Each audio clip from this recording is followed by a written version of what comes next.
If you've got PCS orders and a house near Little Rock Air Force Base, then you've probably already had this conversation in your head like a dozen times. Do I sell it? Do I rent it out and keep my rate? Can someone take over my VA loan? And how do I do any of this on a deadline that I didn't even get to pick? I'm Kat Neal. I'm a realtor here in Central Arkansas, and I work with military and veteran homeowners all over this area, from Jacksonville, Cabot area to North Little Rock itself. And this week, I just want to walk you through the exact 5 things that I talk through with almost every PCS seller that I work with. By the end of this video, you're gonna have a real framework for making the decision, not just a list of options, but an actual way to think it all the way through. Okay, let's get into it, okay? So the first big fork in the road is this. Do you sell it? Do you rent it out? Or do you let a buyer assume your loan? And I wanna be really upfront with you. There's no universal right answer here. It generally depends on your numbers. But here's how I think it through all the way. Selling, it really is the clean break. You walk away from the mortgage, the maintenance, the landlord responsibilities, all in one shot, and whatever equity you built comes back to you at closing. For most of the families I work with, this is where they land because a PCS is already a lot to manage without adding that long distance landlord to the list of things to do. Renting keeps your loan and your rate, which matters a lot if you've locked in around 3% a couple years back, but because today's rates, of course, are more than double that. I get why this is tempting, but renting really isn't always a passive income. It's a part-time job you're running from wherever your next duty station is, and I'll dig into the real math on that here in just a minute. Then there's the assumption. This one surprises people. VA loans are assumable. That means a qualified buyer can literally take over your loan, your rate, and all, instead of getting brand new financing. If your rate is well below today's market, that can be a genuine selling point, but it comes with a longer closing, a smaller pool of buyers who's qualified, and that is the part that people miss, your VA entitlement. It can stay tied up in that loan if the buyer isn't a veteran using their own entitlement to replace yours. So, 3 real options. Let's break each one down a little further, starting with renting, because that's where I see that the people have the most misunderstanding. Here's the thing about renting. When you rent out your home after a PCS, on paper, it looks simple. Rent minus mortgage equals profit, right? In practice, it's a lot more complicated than that. If you're not local anymore, you're probably hiring a property manager, and that typically runs anywhere between 8 to 10% of your monthly rent, plus often a placement fee for finding a new tenant. Your insurance, that changes too. A landlord policy usually costs more than a standard homeowner's policy because it's covering a property that you're not living in. Then there's that stuff that shows up later. Vacancy periods, a month or 2 a year. It isn't unusual, and your mortgage doesn't pause just because that house is empty.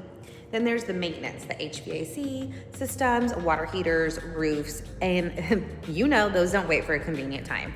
And you're the one fielding that call, even from 3 states away. And honestly, the mental load is really a lot. An 11 p.m. text about a leak, a late rent payment you have to chase. There's a lot to carry on top of everything else a PCS already throws at you.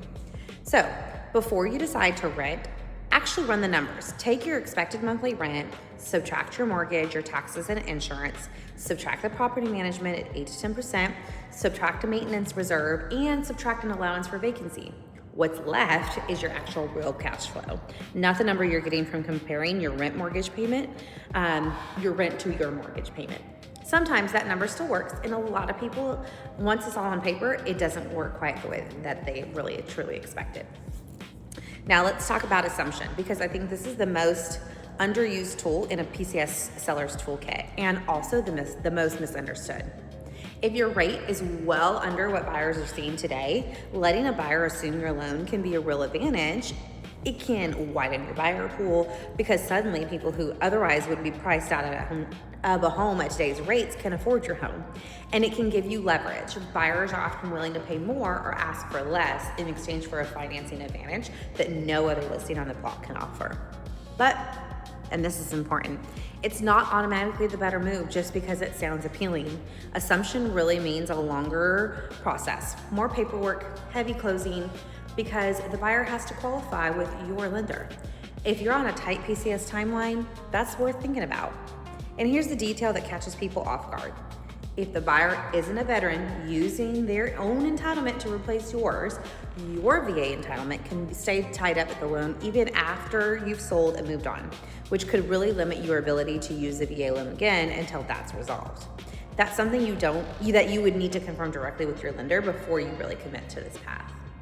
My general take, if your rate is exceptional and you're not on a tight deadline, it's worth exploring, sometimes even alongside a normal listing so that the market shows you which buyers actually value it. If you're on a tighter timeline though, a standard sale is usually the more straightforward road. Okay, let's say that you've decided that selling is the right move. The next question I always get is, should I sell now or wait for a better market?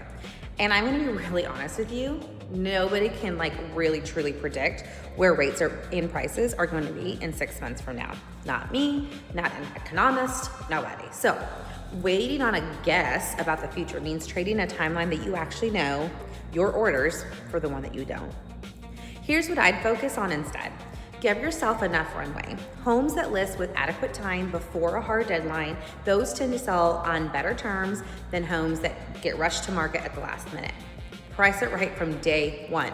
A home priced accurately for today's market almost always outperforms a home that's overpriced and has to chase the market down later on, regardless of the season. And making sure it's actually ready to show. Those three things matter more than trying to market the home perfectly at the perfect time. So instead of asking, is this the best possible moment to sell? Ask, given my report date, what do I need to list to sell it well? And then work backwards from your move date, not forward from a guess about where rates might go.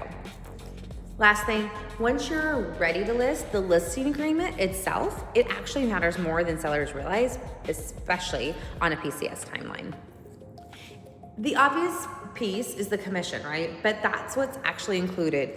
Ask them what is actually included for that. Professional photography, marketing, negotiation support. Don't just look at that number. The piece I really want you to pay attention to is the term length. That's how long your agent has the exclusive right to sell your home. A standard listing agreement, it's often 6 months, but if your report date is 90 days out, you probably don't need 6 months, and you don't want an agreement, and you do want an agreement that actually matches your real timeline. So ask about the cancellation terms too. If your orders get amended or delayed, what's the process to adjust or cancel its agreement? A good agent will walk you through that without hesitation. And then also ask about that rent back flexibility. If there's any chance your report date lands before your closing date, you want an agent who's actually handled that before, not one who's figuring it out for the first time when your house is on the line. So that's the framework. Sell, rent, or assume, the real cost behind each option, how to talk about timing without trying to outguess the market, and what actually matters in your listing agreement. If you've got orders in hand and you're trying to figure it all out and make sense of and what makes sense for your specific situation, that's exactly the conversation I have with clients every week. Give me a call or shoot me a text, 209-985-6476, or head over to ar-property.com and reach out there. And if you're part of a Spanish or Portuguese speaking military family, I do speak both, so don't hesitate to reach out in whatever language is easiest for you. Thanks for watching, and if this was helpful, the rest of this series is on the blog and right here on this channel. So stay tuned for more PCS information. Have a great day.